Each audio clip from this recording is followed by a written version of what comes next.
Bang! Ahojte ľudia, vítam vás u nového videa. Dneska som tu v Rivalsy a dneska je tutoriál, že ako hrať na mobile Rivals správne. Určite veľa začiatočníkov a veľa takých hráčov s malými levelmi už hralo na mobile.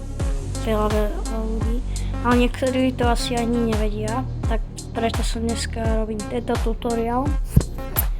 A teda sa môžeme presunúť na natáčanie. Takže nie na natáčanie. Normálne ideme to natočiť a ukážem vám teda, ako hrať na mobile správne. Teraz sa presunieme tam.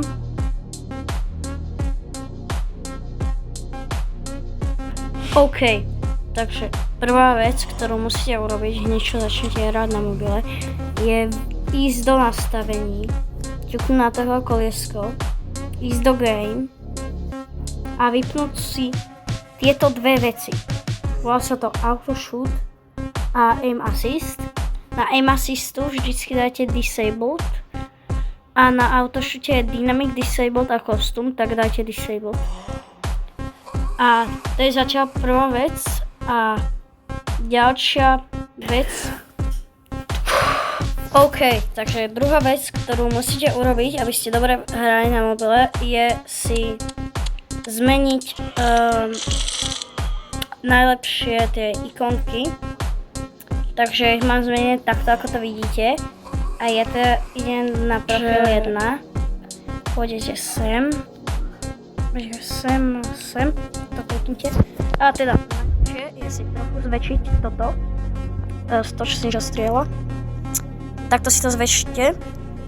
Druhá vec, ktorú vám riadím, je dať si sem ďalej trochu prebíjanie a to si aj zmenšiť trochu. Ďalšia vec, ktorú vám poradím, ktorá je veľmi dobrá, je toto si dať sem ďalej a zväčšiť si to. Granátové tiež. Tak. Potom ďalšia vec, ktorú vám radím, je dať si ďalej od seba tieto ikonky, lebo sa vám to zle ekipuje. Asi do takejto vzdialenosti.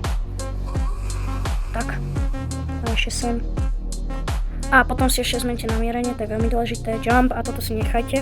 Ostatné si zmente podľa seba. To je ďalšia vec, vidíte, že lepšie sa s ním hrá.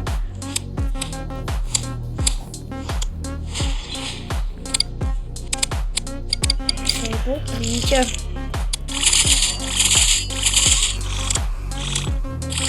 Ďalšiu vec, ktorú vám radím, je si zmeniť crosshair. To môžete aj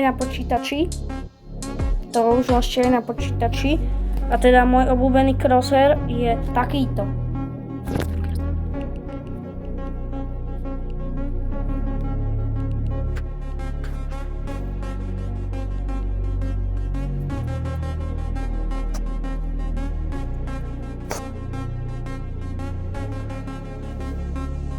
Tak, tu na to máte. Tak to vyzerá tak ako si to ja dávam. Farbu tohoto si môžete dať akúkoľvek, ja som dal žltú, žltá nie je moja najobľúbenejšia. A teda takto si to zmente, to je najlepšie a to je asi pre dnešok všetko. Keď chcete viacej tutoriálov, tak prosím vás, dajte mi like, odber a prípadne niečo napíšte do komentárov. Ďakujem. Dovidenia. Končím video.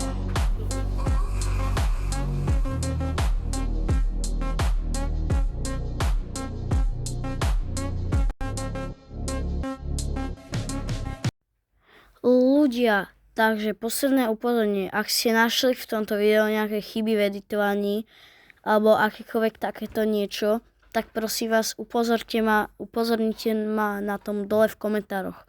To je všetko.